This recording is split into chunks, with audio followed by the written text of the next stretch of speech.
Mirëmëngjes, ju përshëndes të gjithëve. Mirë se erdhët në Reze Dielli, në kulmin e javës, në këtë ditë të mërkurë të datës 25 qershor, do të flasim për një tematikë që prek shumë gra, shumë vajza të kohëve moderne. Bëhet fjalë për disbalancat apo çrregullimet hormonale që ndodhin në ditët e sotme tek gratë dhe vajzat. Pse hormonet janë armiku i heshtur i grave dhe vajzave në ditët e sotme? Stili i jetesës, gjumi, ushqimet, çfarë po ndodh me vajzat të reja në moshë të cilat përjetojnë cikle të çrregullta, cikle menstruale me dhimbje, si ndikojnë ushqimet që konsumojnë, si ndikon stresi mbi të gjitha, si ndikon gjumi i cili nuk është më në ato orar që është dhe ka nevojë trupi, organizmi, sidomos i vajzave të vogla, pse vajzat e vogla po përjetojnë cikël menstrual në mosha të hershme dhe pse gratë e sotme në menopauzë ndihen të lodhura, të fryra, me probleme të shumta, krahasuar me gjyshet tona, të cilat për hir të vërtetës nuk i kalonin këto periudha kaq pompoze dhe kaq me zhurmë në farë zhurma e hormoneve në trupin ton. Si të rregullojmë këtë balancë? Do të jemi me Altin Jokën për të marrë këshilla të vlefshme në ditën e sotme, kështu që na ndiqni për mbajtur dhe shënim këshillat që ai do të jap.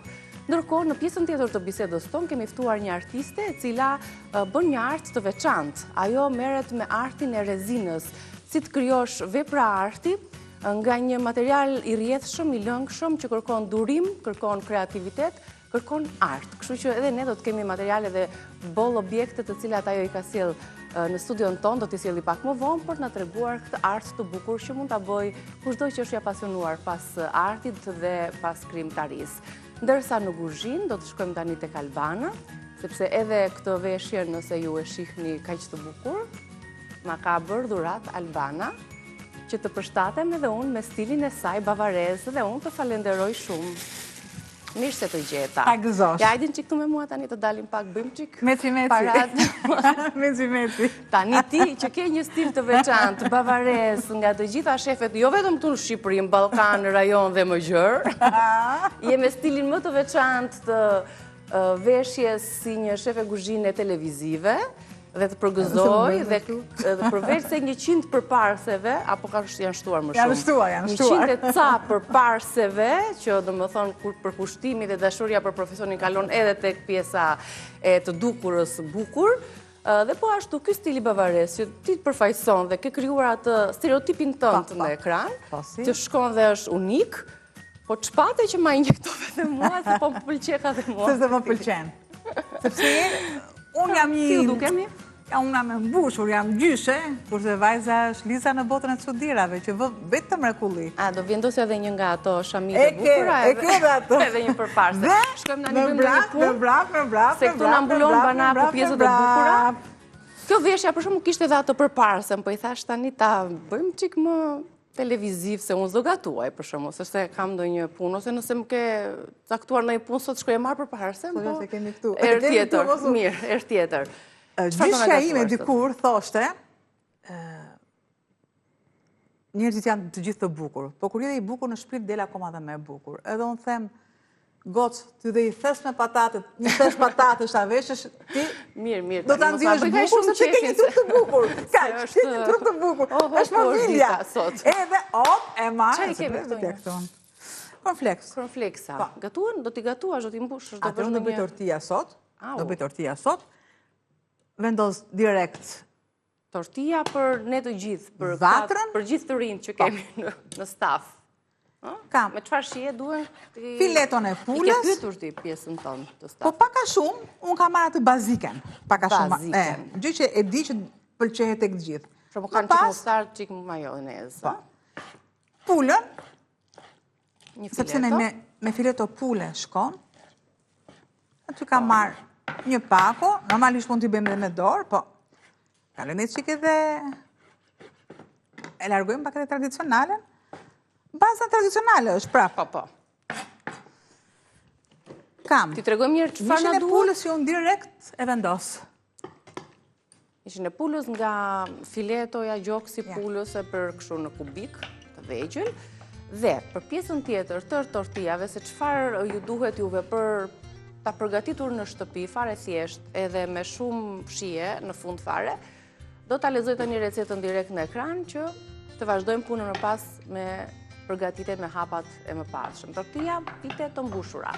4 pet tortilla, 2 gjokse pule, 2 lugë majonez ose salcë sposi, 1 lugë mustard. Pra, edhe majonezën edhe mustardën do ta përzini për dhëna të shihen karakteristike, 1 spec i kuq i vogël, 2 vezë, djath kaçkavall i grirë, cornflakes të fërmuara, krip, piper dhe erza sipas dëshirës. Kemi marrë nga këto pitet, petët ose tortillat, që kemi çfarë përgatitëm mirë, bëm ato pitet e mbushura? Po, pitet e mbushura. Atë variant të petëve, që janë të përthyeshme, të buta, të formë, se mora me gjithë qesen, që janë të palosshme dhe që mund të mbushen edhe të jenë praktike për të përgatitur receta të ndryshme për mbushje. Që mund të bëhen edhe në shtëpi. Po patjetër. Mund të merren ato petët e byrekut që i bëjmë një prerje. A bëjmë krepat në të të thjeshta. A bëjmë krepat që bëjmë mbushje me djathë. E njëjta gjë është. E njëjta gjë, por me që un kam brum, nuk doja të punoja 2 herë brum sot. Se dilte sikur ishte e njëjta gjë.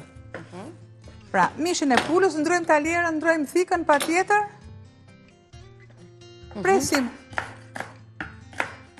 në kubik. Speci duhet jetë mishtor, vendosa spec kuq. Jo vetëm për vlerat e specit, por edhe i shkon më tepër speci i kuq, mishit pulës. Do të marr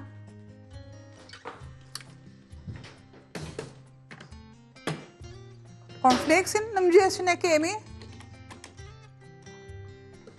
Dhe unë përdor gjithmonë më të thjeshtin përdor. Po.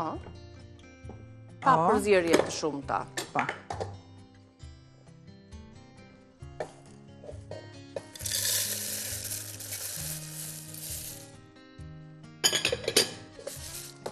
Më duhet edhe, më duhet. Do t'i grim, do t'i shtypim.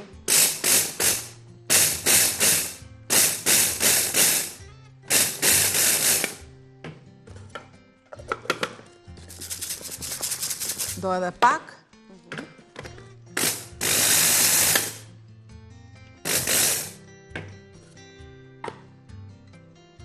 Gjëqa. Okej, duke qenë se janë në këtë bazën e millit të mistrit, janë të thekura, që përdoren për mëngjes apo në përzierje të tjera gatimesh. Këtu marr vezët.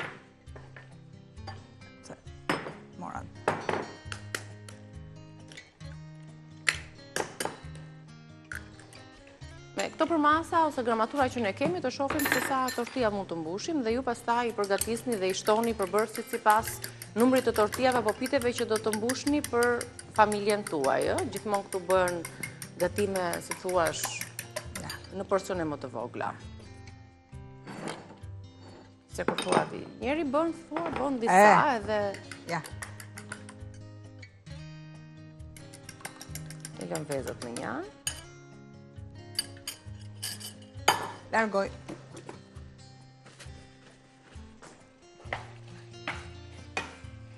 Nuk më duhet që t'jenë edhe fare të kruara, por normalisht duhet t'jenë të bëra. Do të shtoj masën e kripës.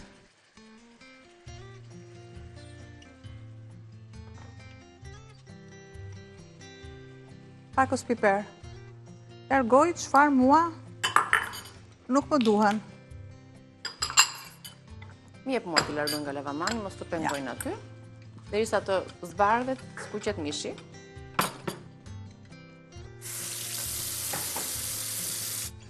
Shtoj.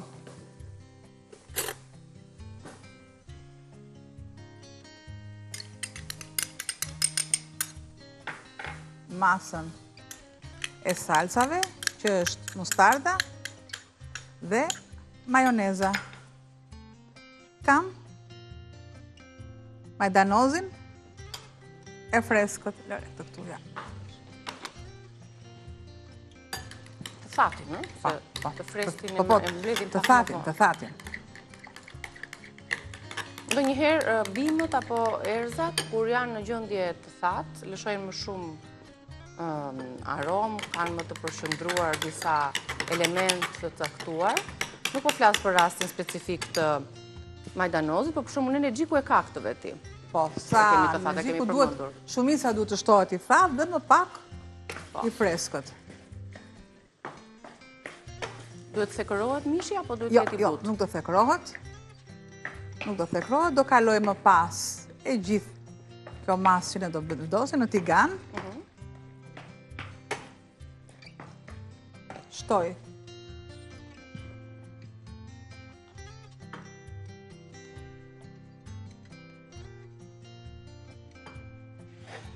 Si kurse dhe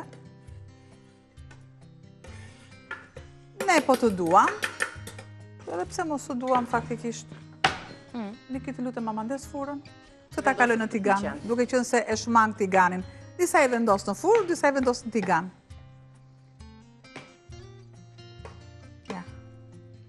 Po e vendos në 200 gradë Celsius.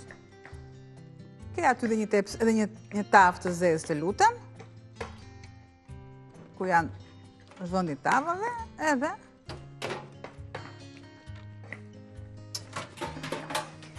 mos u shqetësoj pjesa e lëngut fare. Shumë. Ja, vendosim këtu një letër. Pjekje, e këti këtu.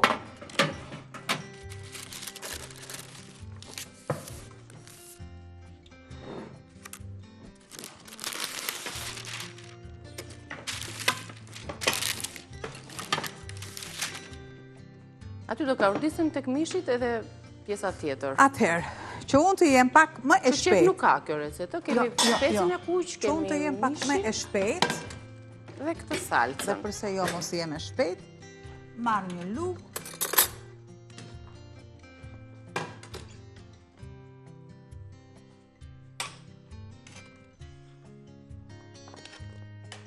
Ja.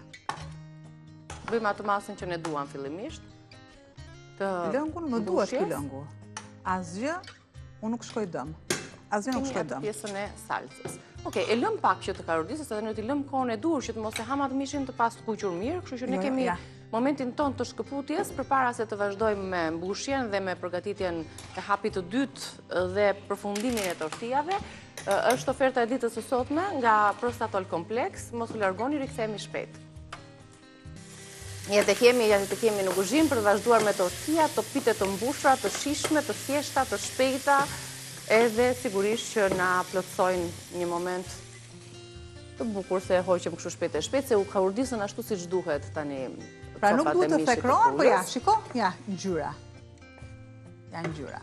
Po, çdo gatim do kohën e vet, dhe ne i lam atë moment që duhet. Normalisht, zgjidhni produkte cilësore që të keni dhe tani një pasrim shumë të mirë, parë me limon, tani një tharje të mirë me letër dhe jemi aty ku duhet. E heqim dhe telefonin, një mbuluam që të mos thahen nga temperaturat këtu dhe dritat. Vendos dhe një palë. Pra, këtu kemi përzier mustardën, majonezën dhe majdanozin e thatë. Nëse keni të njomë, shumë mirë është edhe i njomi, nëse nuk e kemi. I thati. Cornflakesat, kemi djathin dhe 2 vezë. Tani të shohim se si këto element do të bashkohen në një shije të vetme për tortijat.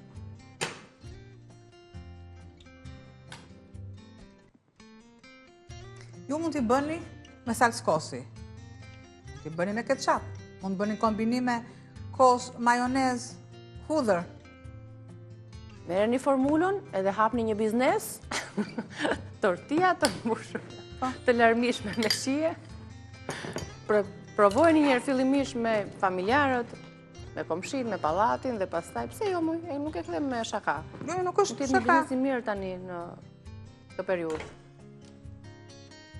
Me këto tortijat, pase ka mënyra të ndryshme mbushje, po baza po me spinaq, djath, bish të grirë, çfarë të doni ju? Ja të frymëzojmë do një prej të biznesi sot. Ja. I palosim, pra, një himbështjellje, E tregojmë dhe ma afër tjetrën, se ne e vendosim direkt në... Një sekundë, bëj 2, edhe, dhe kemi.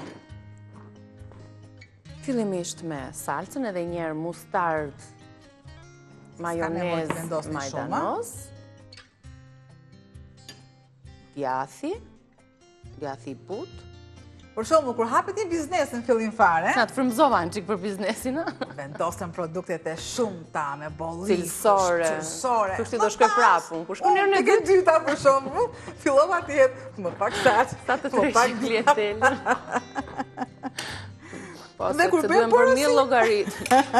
Gjithmonë, një nga pikat, kur ne kemi mësuar edhe në shkollë, pa ata që kanë mbaruar për menaxhim biznesi, po edhe ne që kemi mbaruar gazetari për shumë, ku kemi bërë lënë të tilla specifike, një nga pikat që duhet marrë parasysh kur ne çelim një biznes është të marrësh parasysh dhe që mund të falimentosh, jo gjithmonë të dalësh me fitim që në fillim, ka vizion biznesi. Pastaj, po, të tregojmë pak të hapin tjetër? Ja. Pasi e kemi mbështjell, e lyem me vezë, prit se du të afrojmë pak, sa të tregojmë pak se Ola është në çdo shije, favola, Ola, gjithandej. Ja. Ashtu. Detaj tjetër është, pasi kemi mbështjell pitet, i kemi mbushur, i kemi mbështjell, i kalojmë në vezë, 2 vezë të raura, më pas tek masa si bëhet mirë. E cornflakesave. Vazhdoj me tjetrën. Sepse i kam shuar që largu në thu sikur jam edhe një 2 metroshe, sikur i kam të të gjata, prit. Gjithmonë në shtirësojnë shumë punë, po leta. Ja. A vendosim pjesën tjetër. Ne fillojmë dhe me të tjerat. Që qëfar pamje morën tani? A thu se qëfar kishim përpara dhe qëfar bëm tani. Do të piqen dhe do të shijohen nga ne. Po të doni, unë kam shuar erza këtu, po të doni mund të shtoni dhe erzat e konfleksi. Por lëreni si që është në shijen e saj, në shijen e dur, se është më mirë. Kam përshtypjen se erza do t'ja zbejnë edhe ato shijen e majonezës edhe të mustardës. Erzat janë brënda. Mbas, një vrejtje që na kanë bërë në biznes, ishte pak më tepër dhe fillon, sepse fillon telefonat, ato ndëgjo, ishte kështu, nuk ishte mbushur, ansura nuk ishte me salcë, ishte e thatë. Dhe fillojmë dhe regulojmë. Unë që qëndroj këtu mbi kokë si... që i kemi bërë, ja. Si specialisti nga kryuja.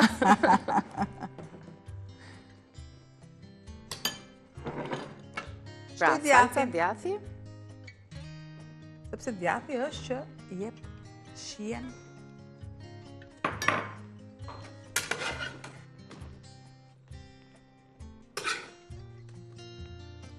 Pra shumë thjesht, edhe mbushja. Filloj të më marri uria.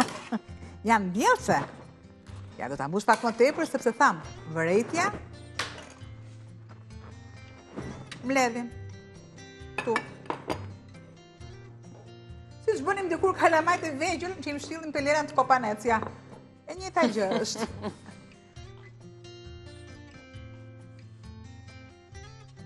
Tu. E mbledh.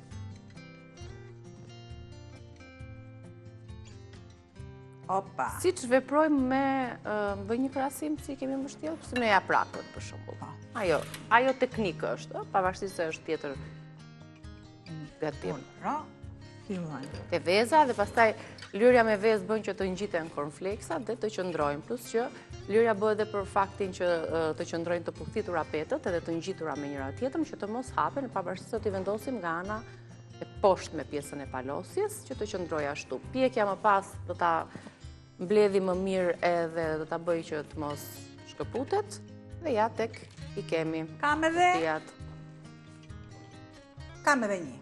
Po, dhe të fundit sa ta vendosim këtu, kemi të salcën, kjo i fundit o qesh o qanë, do të qesh i mirë se ka më shumë salcë. Dhe si gjithmonë, edhe e para dhe e fundit është mirë, jo të gjitha ishin mjaftueshëm për bazën edhe për mbushjen.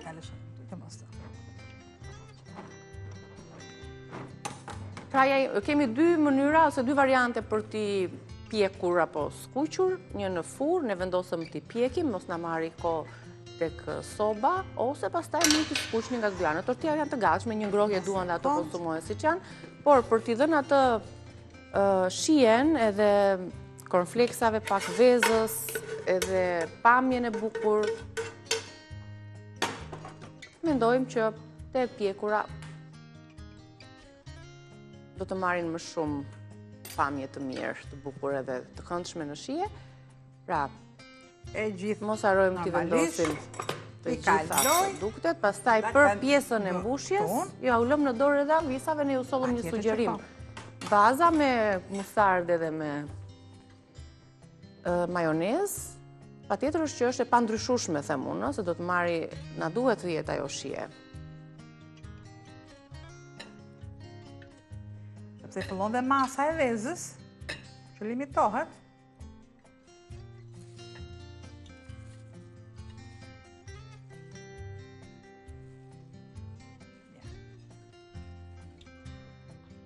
Edhe kjo këtu.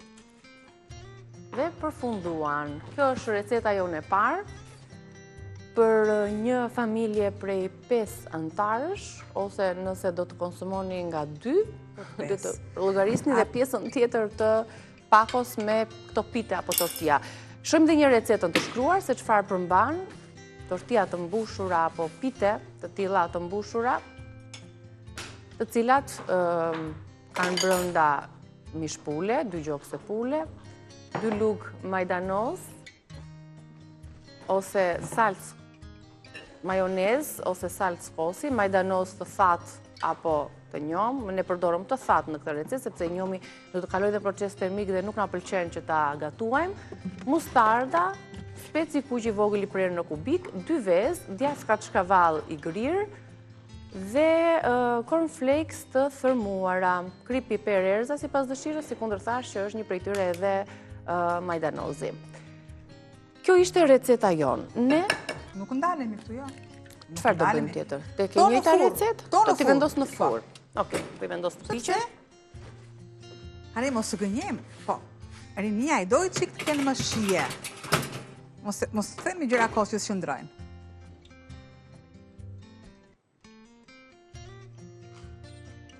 Çfarë do na tregosh tani? Dje. A nuk patëm, nuk na teproi mbushje? Po, mbushja. E kungujve, po, mbushja e kungujve, që thamë na teproi, do ta përgatisim të nesërmen që është dita e sotme. Të lutem shumë, kështu që në det kam lënë kripën. Po zhyte. Një notë edhe direkt.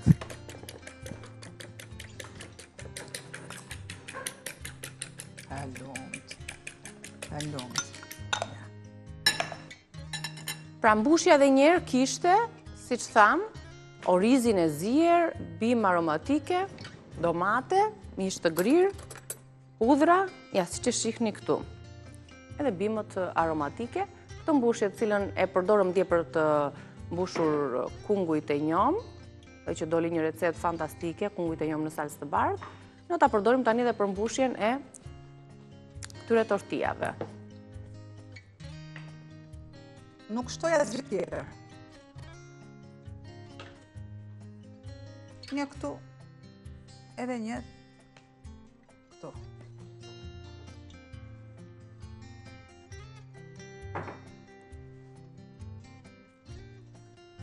Opa. Pak buçko.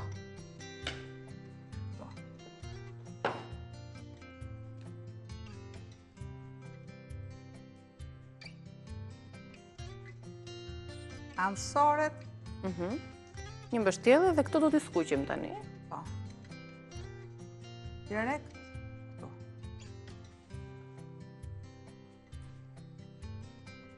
Se puna ja prakut. Ansoren edhe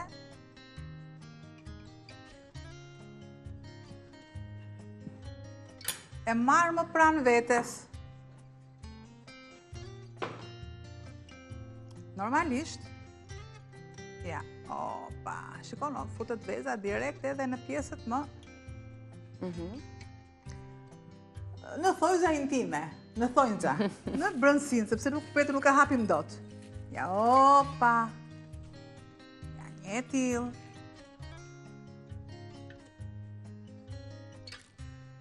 Dhe lëm të skuqet nga të dy anët. Vendosim edhe tjetrën. Tjetrën. Dhe mendoj se deri diku e kemi realizuar punën me tortijat, vetëm pjekja na mungon që t'i sjellim të përfunduara dhe të degustojmë pastaj më vonë.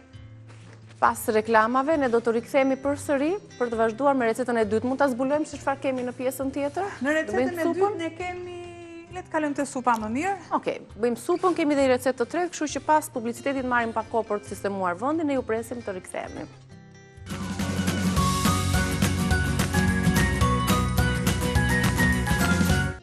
Mirë se u rikthyet në pjesën e fundit të hapësirës tonë të gatimit për të përgatitur tani një supë të thjeshtë, të shpejtë, nuk ju merr shumë kohë dhe mbi të gjitha të shijshme. Tregojmë pak produkte se çfarë përmban supa jon. Kemi sugjeruar pafund supa të ngrohta, të ftohta, është sezoni që duhet të konsumohen, janë të shëndetshme, kombinimi i perimeve, por edhe ndonjëherë pa perime do të ishte një boost për rritjen e energjisë tonë. Edhe më pas për të kaluar tek recetat e tjera, siç ishin tortijat që i përgatitëm. Pra, konsumojmë supën, konsumojmë dhe një tortija dhe ja e plotsojmë një vakt. Shohim pak recetën e supës në ekran se çfarë përmban supa. Presim pak. Pul me lëng limoni. Një pul ose pjesë pule çfarë të keni ju në shtëpi. 50 ml vaj ulliri.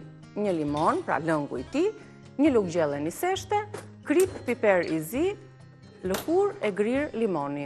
Pra, në ato rastet, kur për shembull në shtëpi, ose nuk kemi bler perime, ose nuk kemi perime, ose duhet të sajojmë një supë të shijshme, po ashtu me vlera dhe me proteina, dhe ja tek e kemi me pulën, me lëngun e limonit. Pjesën që unë bëra pjesën tortijave, pjesa e mbetur e pulës, e mbetur nuk është llogaritur që t'ishte këtu, e vendos të ziej. Pas speca, po ato që ngelen, lëngun e limonit e shtoj tek vezët e rrahura. Normalisht kisha dhe vezët që kalovar tortijat. Po. Lëkurën e limonit, sikurse dhe lëngun e limonit.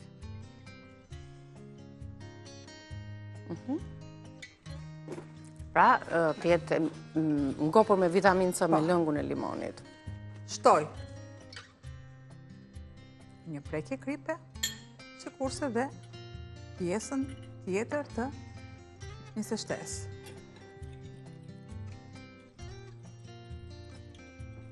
I trazojmë. Trazojmë.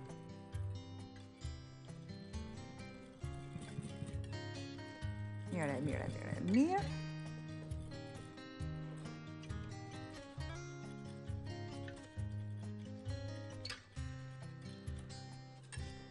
Derisa të shpërbëhet me niseshtet, mos ketë po kriza të problem fare. Direkt në lëng, ajo tretet. Po, është kjo kombinimi i pak i vështirë i të lëngtave dhe i të ngurtave, derisa të bëhet një trup i vetëm.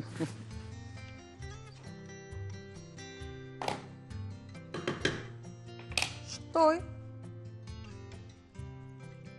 ujë që të balancoj temperaturën.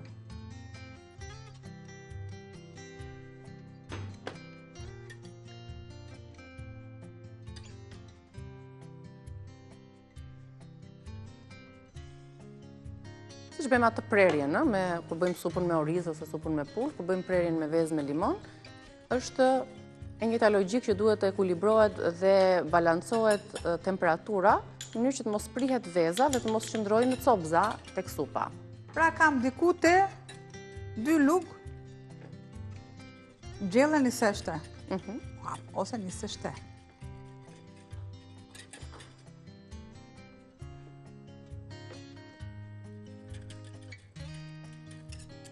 Ja tek e shtuan, tek përzierja. Tek mishi pulës. Është i coptuar, kështu që s'është nevoja që edhe sikur të keni pjesë të tjera të pulës, është e njëjta rrugë për ta gatuar. Përzierja e pulës fillimisht dhe më pas tek lëngu do të shtohet përzierja niseshte dhe vezë. Lëngu i limonit po ashtu, sasia e kripës që po e shton Albana.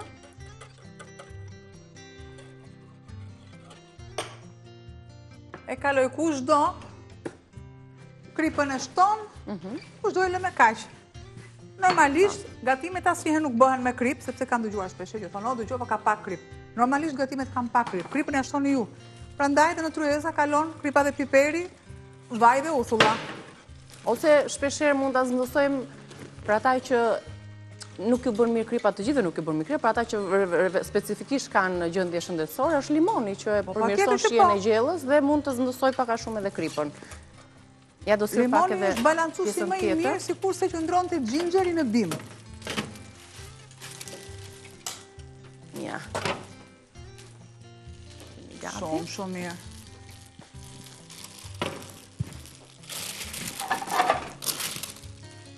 Të bëra gati. Me atë mbushjen e shishme, vjen një aromë fantastike këtu. Se i pozicionova pak ndryshe. Pjesa tjetër e të skuqurave, pra tortijat e skuqura me mbushjen tjetër dhe tortijat që përgatitëm të parat për pjekje. Këto kanë më shumë volum të pjekurat. Një nga diferencat që shoh, pjesa tjetër e të skuqurave janë më... Ndoshta dhe pjesa e mbushjes ndikon. Gjithsesi, një sugjerim për gjitha familjet dhe zonjat që gatuajnë me ne. Djeg pak gjalp, e djeg, tamam që e djeg. Jo të digjet e të marrja këtë ngjyrën e errët, por më shumë se sa e ngrohtë. Kemi dhe një recetë tjetër ne për të përgatitur? Kemi. Okej, ja, t'japim pak ritëm që të arrim ta përgatisim, se jemi gati në për të fund. tjera. Sa minuta kemi që të di unë? Kemi edhe diku edhe maksimumi 10 minuta. Nuk të bëjmë sfidën që të bëmë dje për 5 minuta të mbushim kungujt e njom, por kemi pak më tepër kohë. Derisa të bëhet gati Albana për përbërësit e recetës tjetër, kemi zënë një brumë, ja të shohim se çfarë përgatisim, tek receta jonë e shkruar, me çfarë kemi përgatitur brumin dhe për çfarë arsye, për cilën arsye kemi në tryez. Dihet që brumrat kanë më tepër nevojë të punohen, të qëndrojnë, të pushojnë, në mënyrë që ne japin rezultatin e duhur, aq më tepër kur zgjedhim edhe miellin e duhur, siç kemi përdorur ne miellin Ola sot. Lule të skuqura, krokante, me sheqer pluhur. Për brumin kemi 2 vezë të plota, 1 e verdh veze, 2 lugë gjelle sheqer, 1 maj luge krip, 1 lugë gjelle rum ose vanilje, 2 lugë gjelle kos ose pana, 250 gram miell, 1 lugë gjalp i shkrir, që ne e mbajmë tani dhe për recetën e dytë, vajin për skuqje dhe sheqer pluhur që t'ja shtojmë sipër. Do të thonë, kemi lule, se lulet i kemi këtu, ca mënjan, ca kështu, po forma që do të marri brumi, se e procesova gjatë leximit të recetës, do jetë në formën e luleve, apo jo? Luajmë pak me supa. Supën, një supë kremoze. Që konsumohet në çast, sepse ndryshe do të trashet nëse e lëm gatimet për... Janë të vetme supra që të mbledhin konsumohet si në dimër dhe në verë. Edhe në verë. I largoj, sikur se lajte pak duar. Që është supa. Me vezë dhe limon, pak niseshte, mish pule. Mishi dhe copëzat që kanë brenda është nga speci për pjesën që thamë që na mbeti nga përgatitja e tortijave, sepse ne jemi në një kuzhinë të tillë familjare siç është Reze Dielli dhe brenda kuzhinës patjetër nga receta në recetë duhet të riciklojmë, zvendësojmë apo ndërthurim, frymëzohemi për të guxuar edhe në receta të tjera kreative. Po e lë pak më njan, kemi përdorur për brumin që lexova, përbërësit, miellin Super Ola me paketimin e kuq. Ka filluar na pëlqen shumë tani në këto përgatitje, na e bën këtë brumin elastik që nuk na lodh fare për të hapur edhe petët. Pra më duhet një masë e butë, por jo në gjithse. Jo në gjithse. Kaq. Mielli vetëm sa shtohet, vendos vajin,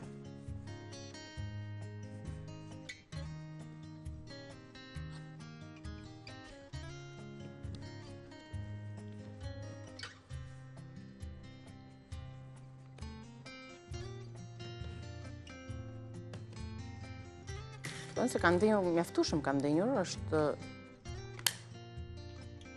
dhe ngjyra e bukur që ka marrë, elasticiteti. Shposi, veza.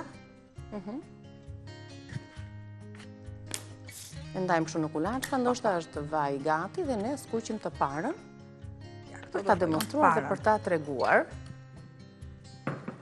Ju tashmë e dini se ku I gjeni përsëri recetat tona. E dini edhe si të rrisni energjinë, përqendrimin edhe të shijoni një kafe që do t'ju lërë shihen në memorien tuaj me aromë fantastike, me kremozitetin, me ngjyrën, me traditën, me mënyrën se si funksionon lavaza Modomio përmes ekspresit dhe përmes kapsulave Modomio, llojeve të ndryshme të kapsulave për të plotësuar dhe shijuar sipas preferencave të gjithë secilit prej jush. Mund ta keni në shtëpi, kushtaj që një kafe mirë, një ekspresi mirë mund të shijohet vetëm në lokal, jo, edhe këtu në studion tonë, edhe në shtëpit tuaja, mjafton të zgjidhni produktin e duhur dhe ne kemi zgjedhur lavaza Modomio, sepse na plotëson të gjitha kushtet për një kafe të mirë, për një ekspres të mirë, për një aromë të mirë kafe edhe mbi të gjitha për të freskuar dhe për të na dhënë energjinë e duhur përmes lavaza ready to drink, si kundër ndoqët, 3 llojet, cappuccino, espresso dhe kafe latte, siç thash edhe një herë, lavaza ready to drink është hapi më I shpejt për të pirë një kafe.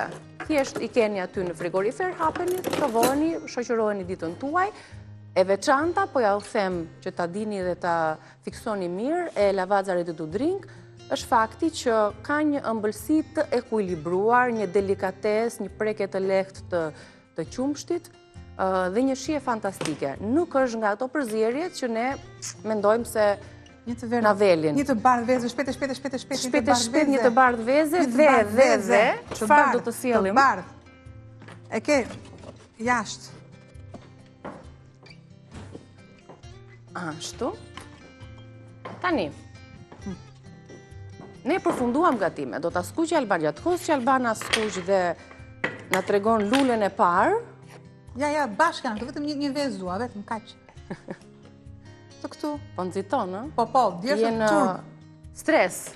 Po, më duket, disi më duket? Je në panik. Jo, më panik, po të keqin mua për atun, po. Se do mbaroj apo jo puna, lulja. Ja, sikur do të qetësoj pak unë tani. Si mund të qetësoj unë? Si mund të ta sjell pak atë rehatin tënde, qetësinë tënde? Ja të ftoj dikë, Aida, se jenë nga dera tjetër ande, po është duke studiuar Aida. Aida Manqia Daskalopulu, Kristina Daskalopulu, mi e thashme? Po mire, tha. Daskalopulu, ua, qëfar ylli, Ka bërkine mami dhe babin aty. Ta prezentoj për publikun, Aida Manqia është motra e Albanës, do thonë ju në gjanë, një bjonde, një brune, pritë mos ju ndaj unë, të qëndroni këtu. Një më e gjatë, një më e shkurtër. Ka dhe shtaka të dyja këto. Mirë se erdhe. Mirë se ju gjitha gëzojmë shumë që ju shikoj. Ti jeton jashtë, ke ardhur të vizitosh Albanën Albanën dhe neve gjithashtu nga pa. Edhe nga që shoh gjithkohën e kohës që bën këto gatime që për mua janë më të mirat. Më të mirat janë. Po nga televizori nuk I provoj, do të shkë të vinë nga ardhur. Po një nga arsye, përveç se do degustojmë, do provosh gatimet e Albanës tonë, edhe tëndes, ne Aidën e kemi ftuar, sepse ajo është një artiste e artit të rezinës, bën krijime objekte të rralla e të mrekullueshme, të cilat duan kreativitet, duan të kesh atë shpirtin artistik, durim mbi të gjitha, me atë materialin e rrjedhshëm që krijon ato objektet e bukura. Është çdo gjë e bukur e materialit që rrjedh, që ta mbledhësh ta kesh në një uniform. Në një skulpturë apo në një uniform të tillë. Nga flamuri kuqezi, nga disa objekte në përkisha ku e kam parë Aidën të punoj dhe të postoj në rrjetet e saj, edhe nga objekte të tjera shumë të rralla, shumë të bukura që mund t'i kemi të gjithë në shtëpi, ne do të flasim pak më vonë, kështu që po ju lë tani të shijoni ushqimet. Dhe unë kam pak punë nga saloni. Aida dhe Albana, mund të bëjmë dhe një foto pastaj me të dyja mota, se janë ndër të rralla, sepse Aida jeton jashtë, jeton në Greqi. A bëjmë I punë shtëpi? Para se ti mund të marrë diçka. Po mund të marrësh diçka të provosh, një tortilla, nuk e di çfarë shije do. Kemi gatuar tortilla të mbushur me mishpule dhe tortillat me oriz edhe me mish të grirë dhe perime gjithashtu. Ti si ke marrë me gatimin? Më mirë se unë. Arritëm në një farë kohe që kur unë isha në moshën 8 vjeç, të të dy motrat më vënin që të gatuaja unë. Albana dolante pjatat. Dolante qarqafët. Kurse unë e kisha me gatimin. Dhe vjen një farkoj që Albana dhe Vezi nuk dinte ta zgjente mirë. Dhe vjen një farkoj që unë tani po filloj duke gatuar me lëngjet e trasha. Tani keni ndruar rolet, ti bën këto qarqafët gjërat gatuan Albana. Po, unë gjithë qarqafët vetëm të bënte një syltjash ose një muali bjeshe me pjeshta. A zjeshit shpesh? Për çfarë zjeshit më shumë? Jo, nuk dua të them që zjeshim, po thjesht Albana, nga që është më e madhe se unë, gjithmonë e kishte atë të mbrojtjes. Ka qenë ajo motrë e madhe, mbrojtje. Mos vish këtë. Akoma dhe sot që erdha, më pa një herë dhe më tha, ta ngrish. Edhe dhe sarit e thash, Albana, ke haruar që jam 50 vjeç, nuk jam më 15. Mirë, pak vite, 2-3 vite më e madhe se sa aty është Albana, kështu që nuk keni patur diferencë të madhe dhe për këto dhënkat të moshës. Jo, po e ndjeja që ishte motra e madhe dhe tani s'kam çfarë bëj, ka marrë vendin e nënës. Tani janë marrëdhëniet më të ngushta, apo jo, janë... Do më çaj kokën të brakë, çfarë bëj tot. Jo, tani ka marrë vendin e nënës. Kush ka një motër është e bekuar, them unë. Kështu që qemi pas pak me Aidën, ti je 2 herë e bekuar, po ashtu edhe ata që ose ato që na ndjekin. Kush ka një motër, më je këtu do të lë këtu me Alban, ne sa të përshëndetem me publikun, qemi pas pak do të flasim për balancën hormonale me Altin Jokën, ju pres pas fleshit informativ. Donte të tregonte fustanin.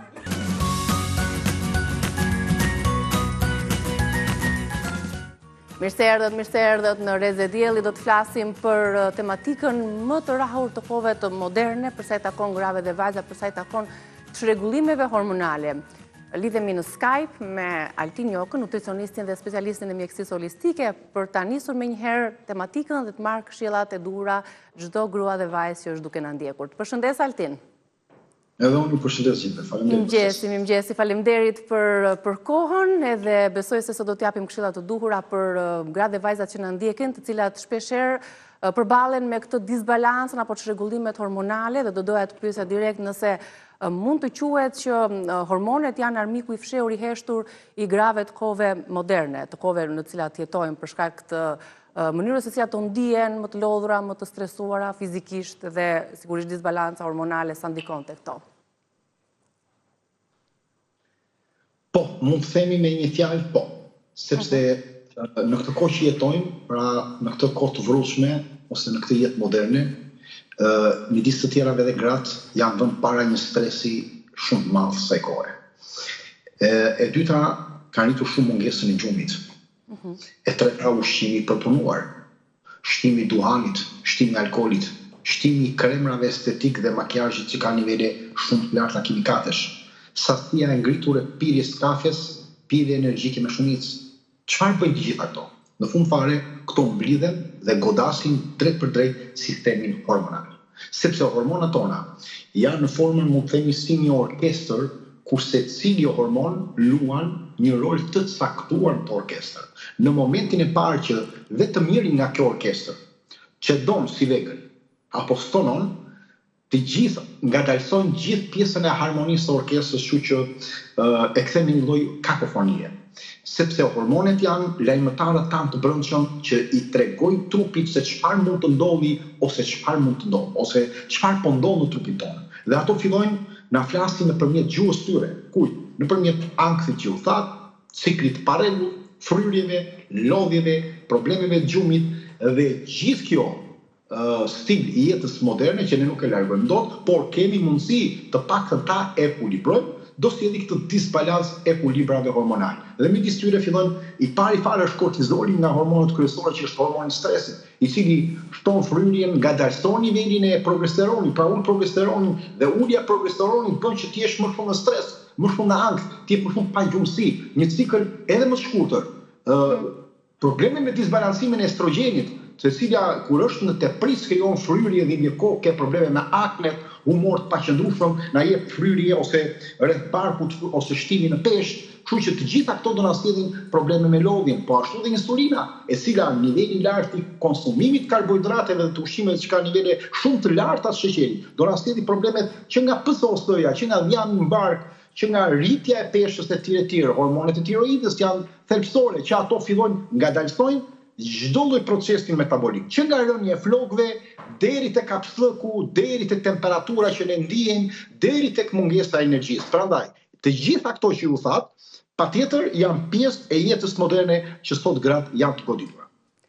A është normale në ditët e sotme që një vajzë apo një grua të vuaj kaq shumë gjatë ciklit menstrual, apo edhe këtë do ta quajmë si një alarm hormonal? Kujtoj këtu që gjyshet tona për shembull nuk e kishin edhe menopazën, po edhe ciklin kaq të rëndë edhe të vuajtshëm, nëse shprehem kështu. E vërtetë nderuar, po kur kemi një grua, një nën dhe një vajzë, nëna i thot vajzës që mos u shqetëson nga dhimbjet e menstruale. Jep forcë. Si thot, kjo është diçka normale. Kjo është pjesë e të qenit grua dhe ne duhet ta durojmë. Pra nëna i thot bijës këto gjëra. Po kjo nuk është normale. Nuk është e zakonshme. Sepse trupi ynë nuk ka qëllim që të na bëjë që ne të vuajmë. Nuk ka sens që trupi apo Zoti ta ke krijuar që femra të kalojnë në vuajtje kaq të mëdha. Ai ka për detyrë të na informojë. Pra, menstruacionet mund të themi janë pasqyra e asaj që reflektohet në shëndetin tonë në aspektin hormonal. Ajo është baza këtyre.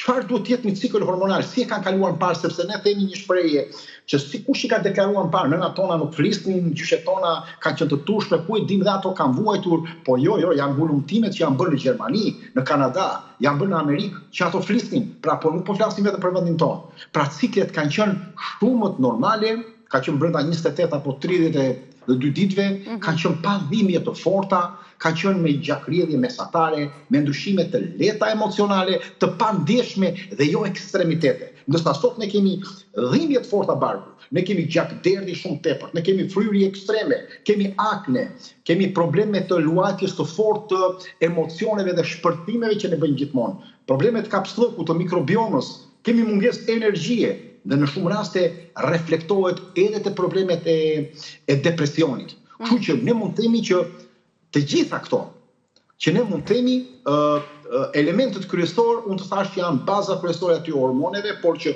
nuk është normale që ne të kemi ose gratë, jo ne, por gratë, të kenë këto dhe probleme. Prandaj, trupi jonë e pasqyron këtë cikël të vështirë midis këtyre problematikave. Në qoftë se do hasen këto problematika, kjo tregon që nuk kemi fjetur mjaftueshëm, nuk kemi ngrënë mirë, kemi përjetuar stres kronik, nuk kemi bërë një pushim emocional të rregullt dhe të tjera që u thash që janë të jetës moderne. Pra, ka një lidhje të drejtë për drejtë të kortizolit, hormonit të stresit, me ciklin menstrual, me anksin, me fertilitetin, me të gjitha këto problemet që shoqërojnë gratë në mosha të caktuar, apo jo? Sepse dhe niveli stresit është në nivele më të larta në ditët e sotme. Më të larta, ashtu është. Niveli stresit shoqërohet pastaj me probleme të ankthis, shtyhet më shumë në arrim probleme edhe të depresionit. Është e vërtet kortizoli mund të themi është sinjalizuesi kryesor ose shenja e parë që trupi jep kur mendon se ti je në rrezik. Është faktikisht një nga hormonët që na ka shpëtuar jetën në gjithë historinë njerëzore. Nëse nuk do ekzistonte, atëherë ne nuk do jetonim, ose nuk do mbijetonim. Por sot nuk po bëhet dot një dallim në niveli i kortizolit i cili ndryshon.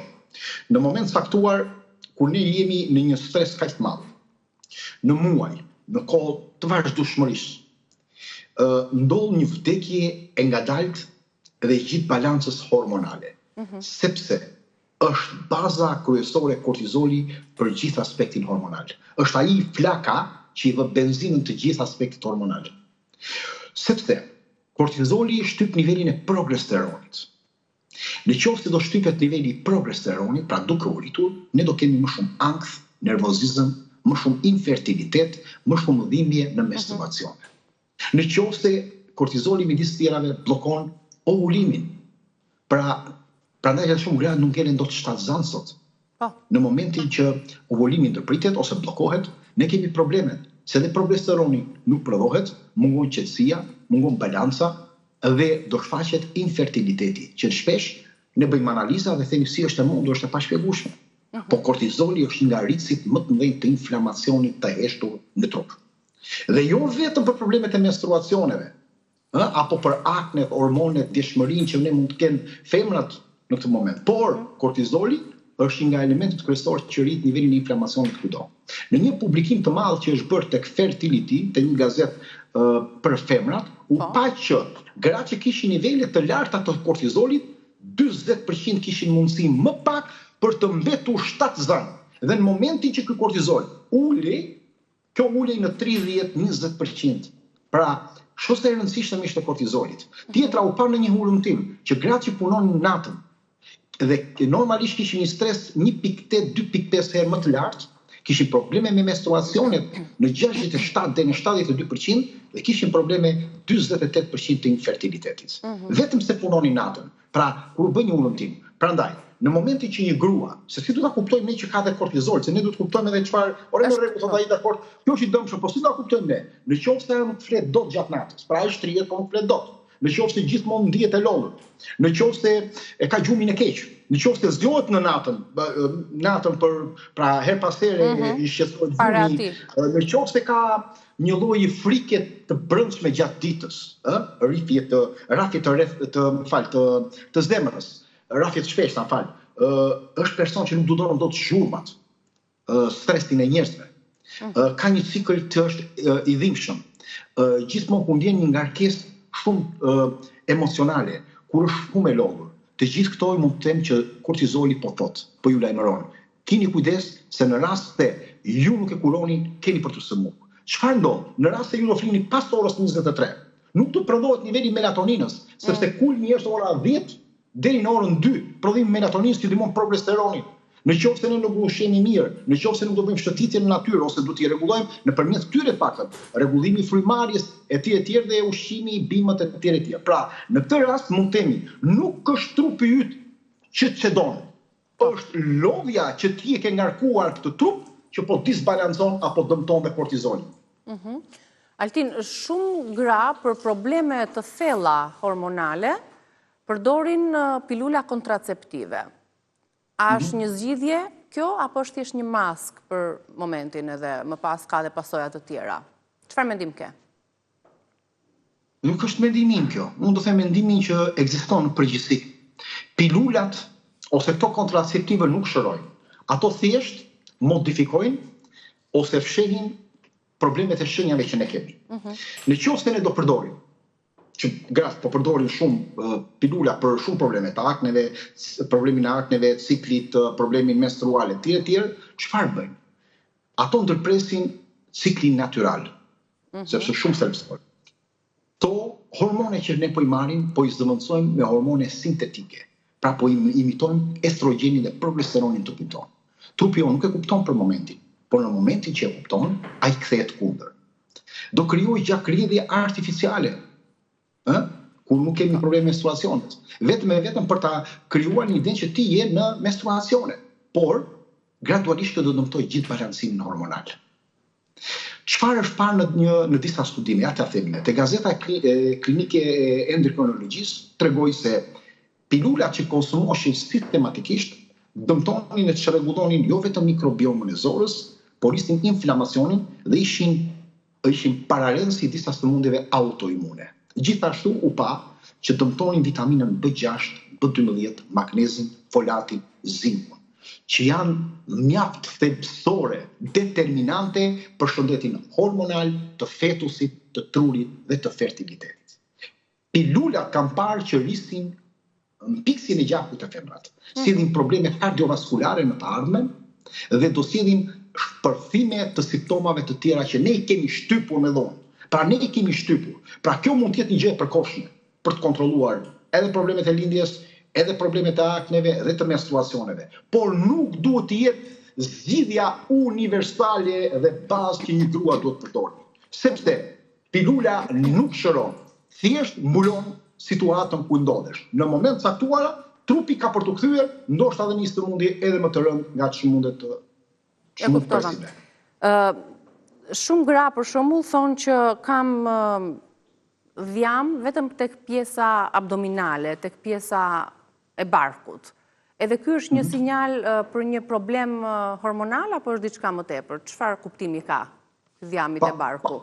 Apo është thjesht problem estetik? Jo, është probleme hormonal kryesisht. Problemi i peshës edhe i rritjes dhjamit kryesisht të rrëtbarku është problem hormonal. Mund të kemi probleme me insulinë, rezistencën ndaj insulinës, mund të kemi që është një hormon. Mund të kemi probleme me leptinën dhe grelinën. Pra mund të kemi një disbalancim të disa hormoneve bazë, të cilët e kanë funksionuar. Po baza është progesteroni dhe estrogeni, janë 3 hormonet bazë kryesore. Progesteron, estrogen, paktën të dyja dhe niveli kortizoli. Pastaj vjen insulina e tjerë. Po këto janë hormonet kryesore të cilat patjetër këta do të nisen dhe të bëjnë këtë lloj analizash nëse e shikojnë këtë problemi. Të parës të jashtë këto, sepse mund të kenë edhe probleme me mikrobiomën, mund të kenë edhe probleme të tjera, se ato ushqen dhe më tepër se ç'duhet, nuk kanë aktivitet, kanë jetë sedentare. Por po flasim për aspekti hormonal duke u bazuar vetëm te hormonet. E kuptoj. Për shembull, këto janë dhe 3 analizat që ju i rekomandoni shpesh ose që një grua duhet i bëjë të paktën një herë në vit për të parë se si e ka këtë balancën hormonale në trupin e saj?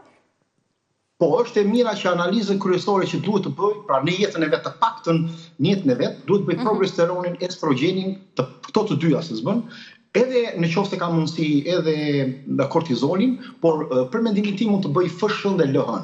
Çfarë është FSH-ja dhe LH-ja që të kuptojmë çfarë është. E para është hormoni i folliculus stimulus, FSH-ja, dhe kemi edhe LH-n luteinizus, që është hormoni luteinizus, që jep urdhën për ovulim, pra për rritje papritur mes disa cikleve që ne kemi, etj, për çlirimin e vezëve të femrave, pra duhet bërë që të kuptojmë a kemi ndonjë problem apo jo, dhe zakonisht na tregojnë dhe këto analizat të problemit që mund të kemi me PCOS-n apo probleme të tjera. Po këto duhet i bëjmë patjetër që të shikojmë për problemet e ciklit, për problemet e vezoreve dhe për problemet e nivelit të stresit, sepse janë determinante për të kuptuar ku e kemi problemin, pra ku është shkaku dhe ku është shteti dhe pastaj të kurojmë shkakun, jo thjesht ta mbulojmë si shteti me anë të pilulave. E kuptova. Pra, në një kohë të tillë moderne që jetojmë, stresi, mënyra se si jam, siç ju e thatë, orari që flem që s'besoj se e zbaton kush që na ndjek nga gratë dhe vajza për shkak të lodhjeve, ngarkesave të flerë para orës 11, siç tha dhe ju që prodhohet melatonina, po mënyra se si ushqemi, gjithçka që përjetojmë, patjetër që një nga problematikat e kohëve moderne janë hormonet. E kishte edhe një studim i fundit faktikisht, jo vetëm tek gratë, por edhe tek vajzat e vogla. Tani na duhet patjetër të rregullojmë balancën hormonale. A ka ushqime, a ka çajra, a ka bim natyrale, pra se si mund të trajtojmë balancën? E nderuar, në radhë parë duhet të kuptojmë që njerëzit gratë fokusohen dhe shpesh edhe mjekët që kam dëgjuar i thonë që mund të jetë dhe gjenetike. Nuk ka gjenetike. Gjenet mbani mend një gjë, për çdo lloj sëmundje janë predispozicion. Nuk janë dënim për trupin dhe për shëndetin. Dënim është jeta që ne bëjmë. A cikli Altin se thuhet për shembull si ka patur ciklin mamaja do ta ketë dhe vajza? 5 deri në 8% është treguar që është gjenetike. Gjithë pjesa tjetër, më shumë se sa 90% është epigjenetike. Edhe tiroidet? Çdo lloj me tumori i kanceri, tiroidja, pse edhe një herë është predispozicion ti që ke në gjyshen ke predispozit që të kesh të gen të trashëguar. Por në qoftë se ti ke detyrën ta ndezësh të gen, ta aktivizosh të gen. Ti ke në dorë. Në qoftë se ti do ta aktivizosh duke rritur nivelin inflamator në trupin tënd, duke destabilizuar prodhimin hormonal mitokondrial, pra deri në qeliz, në aspektin qelizor, atëherë ti do kesh probleme të rënda. Pra, mos e harrojmë këtë gjë.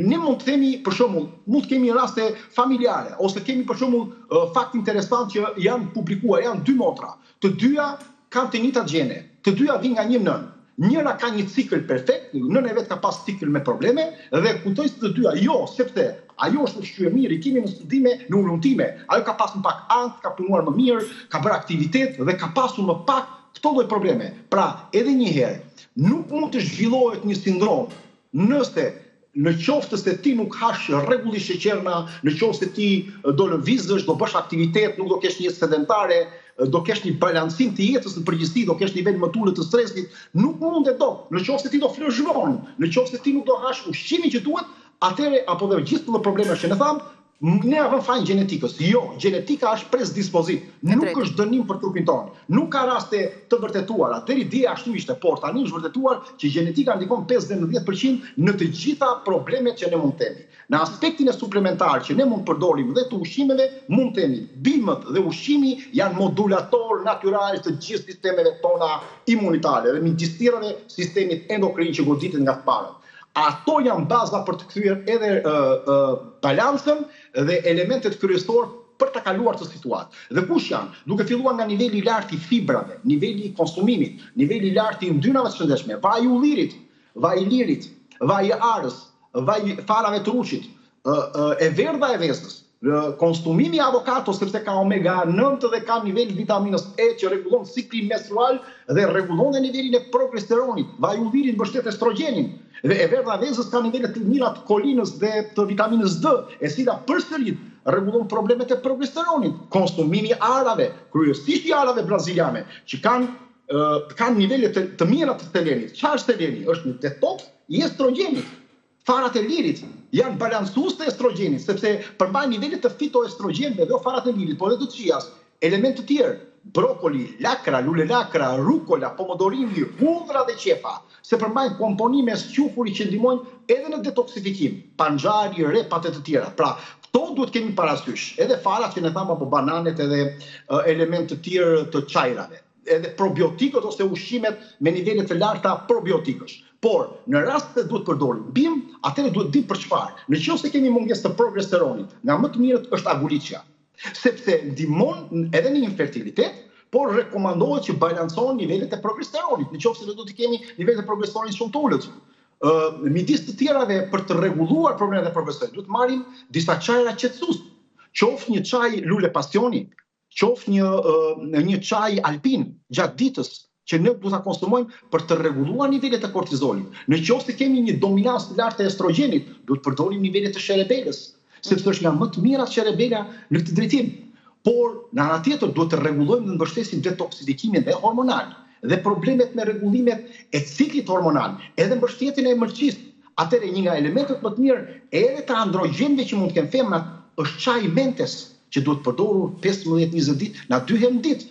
Pra, realisht, përsëri nga më të mirat është berberina, sepse është në fok, është për uljen e nivelit të glisemisë dhe sheqerit në gjak.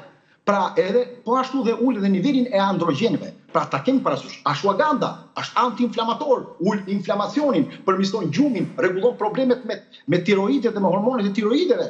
Apo rhodiola është rrit nivelin e përqendrimit të energjisë deri në mitokondri. Apo element të ushqimeve me vitaminë C, perimet e jeshile që ne tham, vaji aguliçës mund që thash dhe kryesori është vaji peshkut, që është një antiinflamator shumë i fuqishëm, me acide yndyrore, shumë të omegës 3 dhe 6 balancuara, por ka një gjë, ka vitaminë D, ka vitaminë E, ka dhe vitaminën A e vaji peshkut.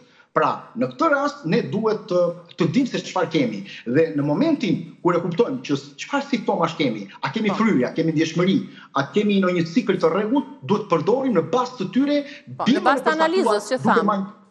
Në bazë të analizës, po duhet ta përcaktojmë nga sa e kemi për në radhë. Pra ne kemi kaluar këtë fazë dhe kemi arë si duhet i përdorim. Sa duhet i përdorim dhe si duhet i kombinojmë, sepse ne duhet i dimë si t'i kombinojmë.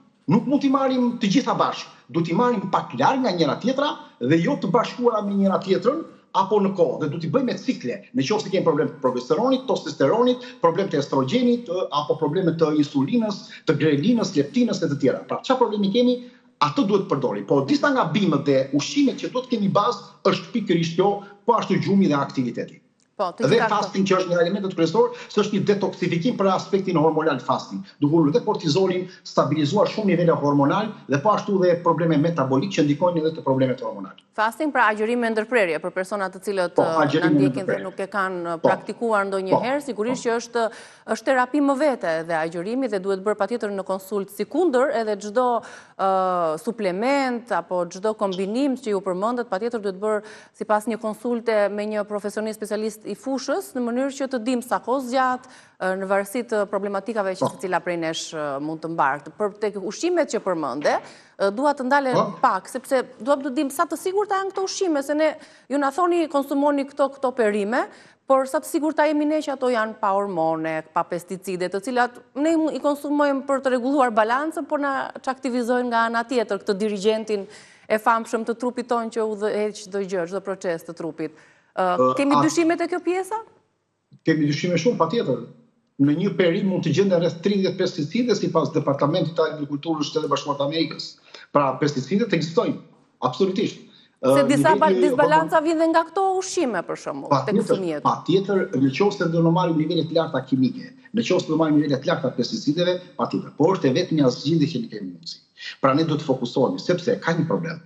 Në rastin e konsumojmë vërtet një ushqim me pesticid, ose një frut, një perim, ai ka dhe lëndë ushqyese të cilat fillojnë dhe konvertojnë dhe sjellin në disa balancime të trupit tonë. Pra sjellin edhe qija të mira. Por nëse ne do konsumojmë vetëm një ushqim të përpunuar, pra nëse do ham ushqime të përpunuar, mish të përpunuar, ushqime të paketuara, atëherë nuk kanë asnjë element pozitiv në trupin tonë. Pra nuk kanë as fibra, nuk kanë vitamina, as minerale, nuk kanë as acide yndyrore, pra nuk kanë asnjë element, asnjë antioksidant. Ndërsa nëse marrim, atëherë ne duhet të jemi të kujdesshëm. E para duhet të konsumojmë sa më pak ushqim, që të jemi më të ruajtur vetë të sigurt, pra mos konsumojmë shumë ushqim gjatë gjithë ditës. E dyta të ham nga pak. Tjetra është të përzgjedhim ushqimin dhe katërta të përdorim për problemet e pesticideve, ujë me uthull, me krip, me sodë, që të eliminojmë diku 90, 93, 95%. Pra niveli i pesticideve ka një mundësi për ta eliminuar pesticidin. Niveli i hormoneve që hidhet në ushqime, atëherë kjo është brenda në perim ose është brenda tek frutat, dhe nuk mundet do ta rregullojmë atë. Aty është tjetër problem që merret pastaj institucione të tjera, por ne duhet të jemi të kujdesshëm për të shikuar. Pra duhet bëjmë një bujit dhe duhet të mësojmë më shumë se si duhet të zgjedhim perimet, frutat në treg dhe po ashtu edhe në supermarket në bazë të etiketës dhe elementeve të tjerë vizuale apo të nuhatjes të shikuarit të eksperiencës. E kuptova. Pra nëse hormonet do jenë dirigjentët e trupit tanë, do jemi dirigjentët e pjatës që konsumojmë. Tani, do doja të mbaja dhe nuk e di nëse ke kohë dhe një 7 minuta, sepse doja të flisnim për frutin e stinës që është fiku, edhe do doja disa informacione ju si nutricionist për të rekomanduar tek audienca jonë. Pse dhe çfarë benefitesh ka fruti i nistinës siç është fiku? Janë dhe fruta të tjera, por ndoshta në hapësirat e t'i ndajmë së bashku. Ty të pëlqen vetë fiku? E konsumon? Fiku më pëlqen shumë dhe nuk duhet të ndahet në momentin që është koha e tij nga askush. Nuk ka asnjë përjashtim të, sepse fiku është një frut unik si frut në krahasim me frutat e tjera. Këtë duhet ta dim. Është i vetë një frut që përmban lule brenda vetes së vet. Dhe jo lule, por një komponent lulesh dhe nuk i lulëzon kur jashtë vetes së vet. Ai lulëzon fshehurazi dhe si thonte Hipokrati, ky lloj lulëzimi është si shëndeti jon i brendshëm, si emocionet tona, si gjaku jon dhe në fund jep një energji jetësore.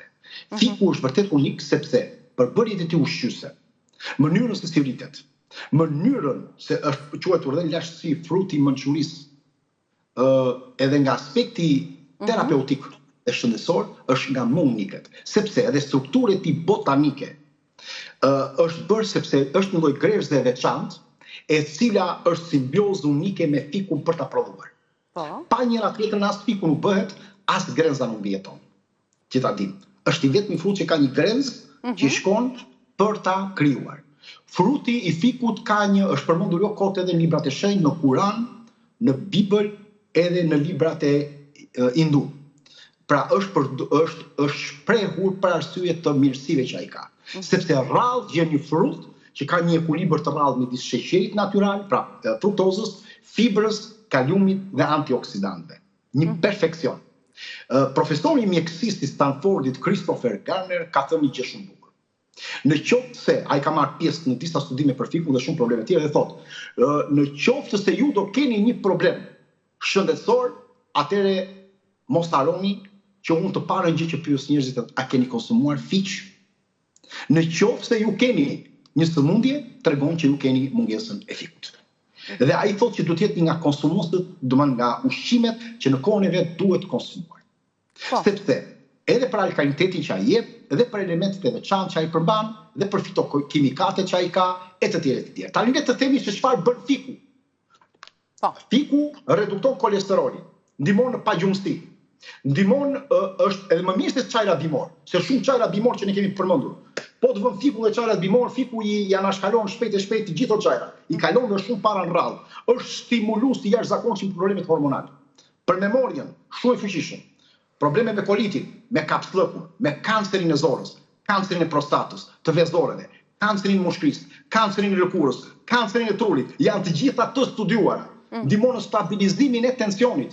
Është një pastrues detoksifikues i gjakut.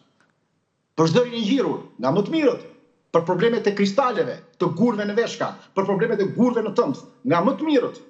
Është një nga kurustit më të mirë të anemisë, për rënien e flokëve, për problemet e epilepsisë, të autizmit, për problemet e sëmundjeve të mërqisë, për ankthin, për stresin, për depresionin, për rigjenerimin e lëkurës dhe të qelizave, trajton problemet e urçave stomaut dhe dëmton ose eliminon në një farë mënyre edhe helikobakteri, trajton problemet e psoriazis, të akneve, e tjerë, nga nivelet e larta të mineraleve që unë po deshe ju a them se çfarë mineralesh ka fiku dhe çfarë elementës ka. Por më shumë do më interesonte teksasia e rekomanduar, se sa duhet të konsumojmë për të krijuar, le të themi, një siguri për sa i takon nivelit të sheqerit që ka, a mund ta konsumojnë dhe diabetikët, se ju thoni që ka gjithë këto vlera dhe ham 1 kg fish në ditë, po çdo gjë është me moderuar, edhe fruti më i mirë të ka një limit.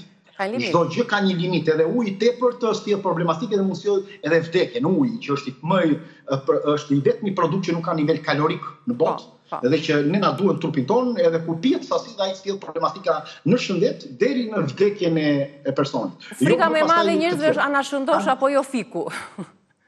Jo, në qoftë se hahet në atë sasi jo, por nuk çdosh fiku asnjë edhe një herë. Duhet të kuptojmë. Në 100 gram fish ne kemi diku 200 kalori.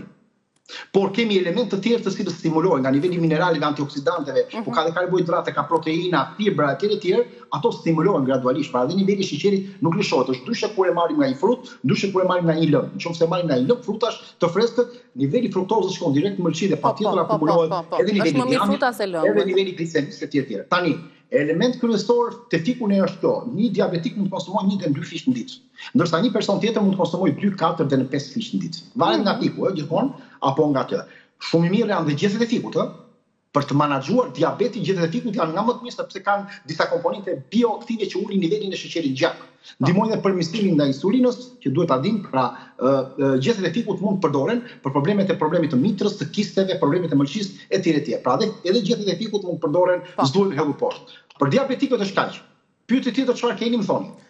I njom apo i thatë e fundit, se jemi në limitet e fundit të kohës. Kush ka më shumë sheqer? I freskët apo i thatë fik? Më i miri është i freskëti, sepse te i thati kemi një problem, përdoren dhe sulfurite që i hidhen për të ruajtur edhe nga krimat dhe nga disa elementë parazitar apo dëmtimeve. Po kryesisht ka nivele më të larta të fruktozës dhe sheqerave, ndoshta edhe sheqerat të shtuar te fiku i thatë, por jo se nuk do ta konsumojmë, por më pak. Pra nëse konsumojmë 3-4 fish të freskët, mund të konsumojmë një fik të thatë gjatë një dite për shembull, një person, nga aspekti i vlerave që ka. Po më mirë është gjithmonë ushqimi kur është i freskët. Çdo perim.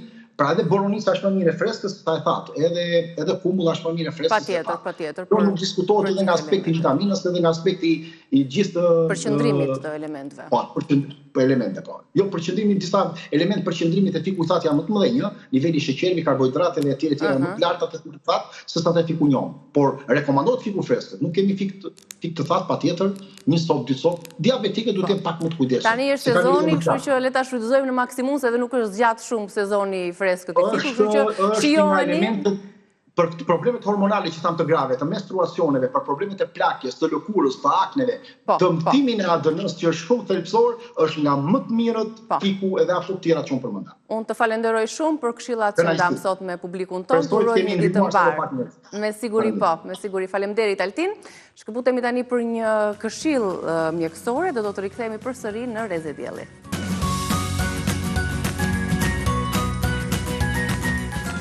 Jam mirë se erdhët sërish në Rrezën tonë, tani jam me Aida Mançer, të përshëndes edhe njerë, mirë se erdhe në Tryezën, me punën që ti të bësh kaq mirë, një art modern që kërkon fantazi, krijimtari, durim, teknik, siç është arti i rezinës. Aida krijon vepra unike, me këtë materialin e rrjedhshëm, po që përveç se delikatesës që duhet të ketë si material, kërkon edhe një lloj teknike për të krijuar këto objekte dhe përpos këtij arti, ajo punon në Greqi edhe si restauratore murale në institucionet kishtare, apo jo. Mirë se vjen Reze Dielli dhe të falenderoj edhe për objektet që na ke sjell këtu. Më e veçanta, përveç se dy flamujve ton, kemi dhe objektin e bukur të Reze Dielli me rezinë, të punuar me shumë dashuri nga Ida. Sa vite ke që merresh me këtë art? Si e ke nisur? Fillimin e këtij artit kam 6-7 vjet që kam filluar. Puna e parë ishte një tavolinë e madhe, ne themi është lëngë xhami, po e vërteta është resin. Thjesht nga që është transparente, varet nga cilësia e lëngut. Ndryshon edhe cilësia e lëngut. Po, patjetër, janë lëngje që kanë shumë ujë brenda dhe nuk arrin dot asnjëherë shkëlqimin, finecën e fundit që ka. Domethënë, kur është shumë i mirë si material, atëre mund t'i themi lëngë xhami. Ndryshe, del thjesht një si punë e riciklasit, e holl, e butë. Kjo ka një rezistencë të madhe mbas bërjes së punimit. Gjëja më e mirë është të jetë 25 ditë që bëhet pjekësia të piqet mira i material, që të formohet që të duroj, do të duroj çdo gjë, edhe diellin edhe të ftohtin. Megjithatë këto janë materiale që janë për zbukurimin e ambientit të shtëpisë, jo për të nxjerrur jashtë.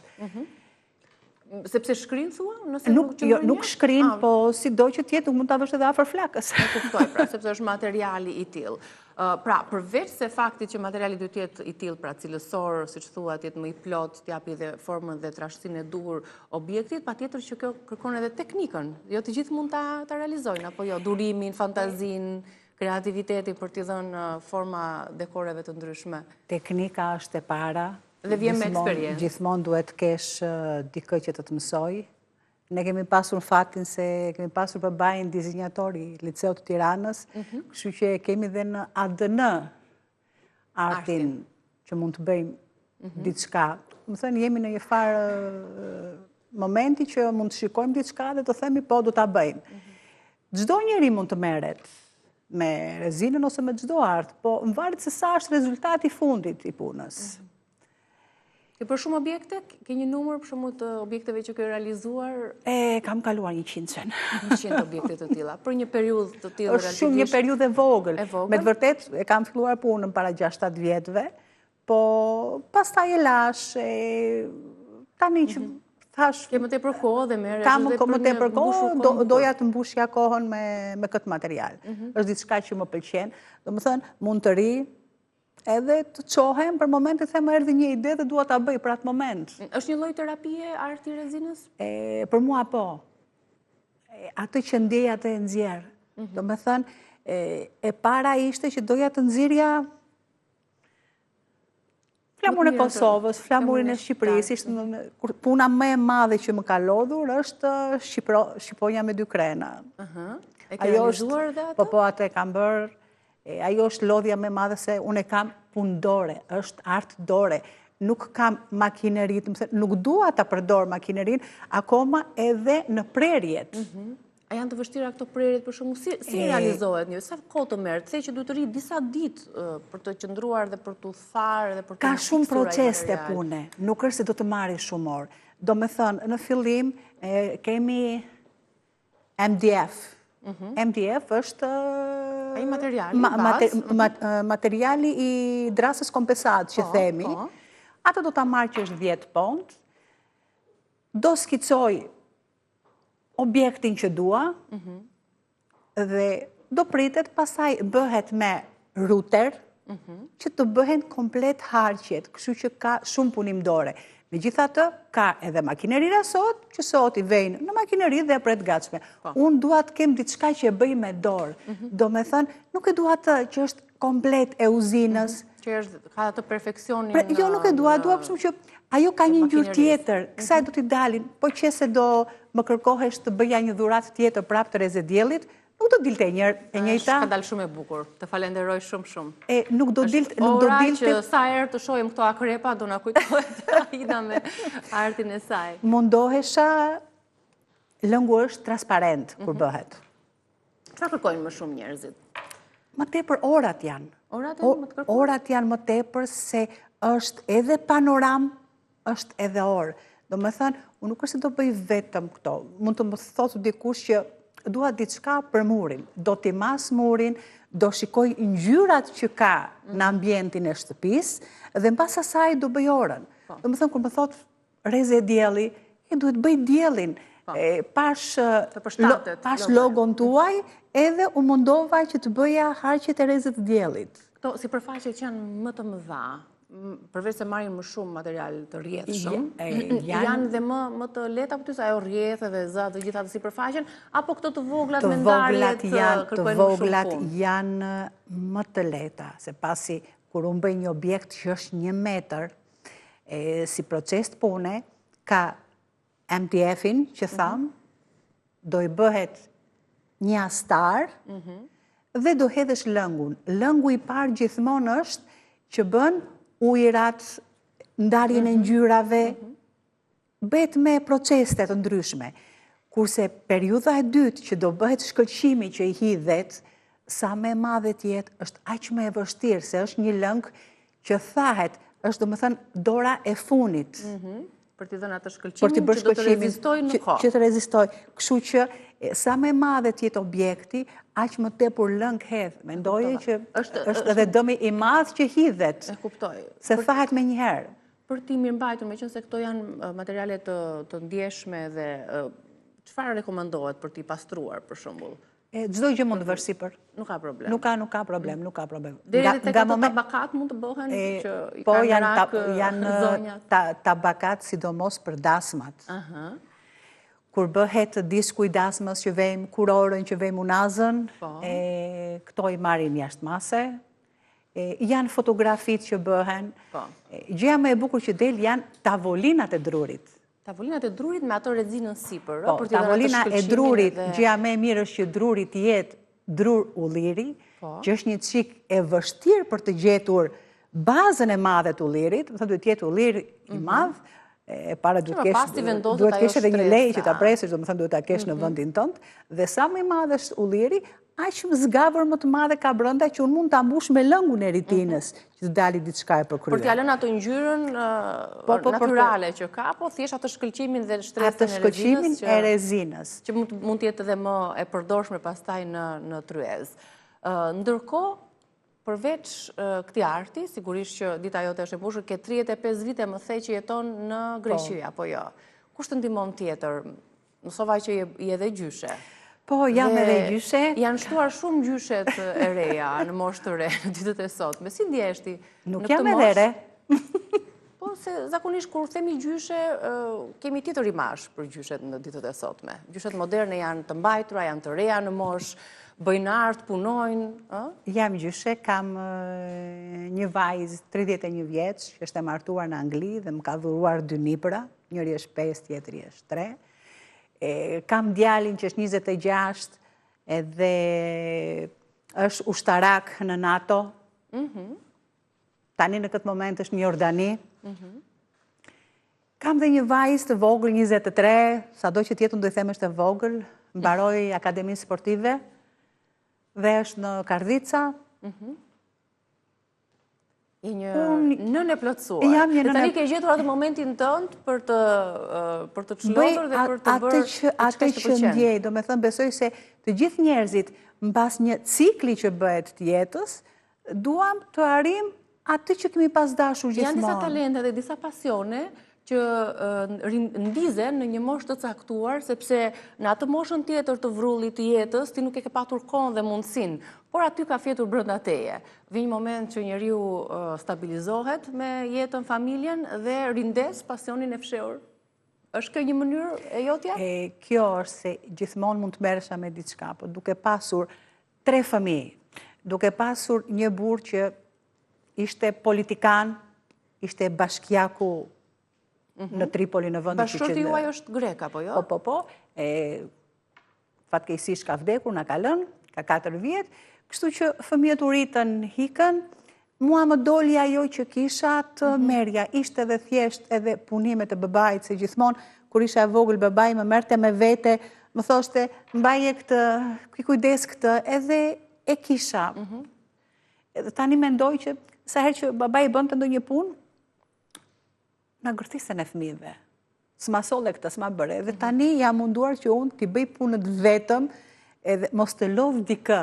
Se ndjem edhe unë, atëherë si që isha unë e vogël, nuk dua të ndje dikush tjetër rreth meje në të njëjtën gjë. Nga fëmijët që është te arti, që i pëlqejnë të punimet e dorës, dhe sa të vlerësuara janë në Greqi punimet e dorës? Në përgjithësi, këto kanë të njëjtat vlerësim si në Greqi, edhe në Shqipëri, edhe është një... Ka filluar pëlqejnë edhe kërkohen. Është diçka që më tepër ka ardhur nga shtetet arabe. Nuk para përdorin, tani këtu kene ka ardhur shumë... është një 10 vjeçar që përdoret, dhe në përgjithësi janë njerëzit vëndet arabe që i kanë filluar dhe pastaj ka filluar në Evropë. Domethënë, dhe po të shikosh në Evropë, dikush që i bën prap, e ka origjinën nga Arabia, nuk është vëndali. Këtu në Shqipëri nuk e di kush merret, do më thonë, nga telefoni kam parë 2-3 veta. Po, ja prezentuam punët e tua, kështu që edhe me shumë kënaqësi për të parë punimet të tjera, procese të punës të Aidës në rrjetet sociale, padyshim i hedhim një sy aty, dhe për të frymëzuar, pse jo, çdo kush mund të krijojë një art të vetin, të jetë kreativ, edhe mbi të gjitha të jetë një lloj terapie, përveç punëve dhe profesioneve të tjera. Shumë suksese të uroj. Faleminderit shumë që erdhe në Rezën tonë. Dhe le të shkojmë tek tryeza se na pret Albana të degustojmë pak recetat e sotme, ndërkohë ne ju përshëndesim, duke u lënë takim për ditën e nesme, ju mirëpres në Rezë Dielli me po të njëjtën dëshirë për të takuar së bashku. Mirupafshim.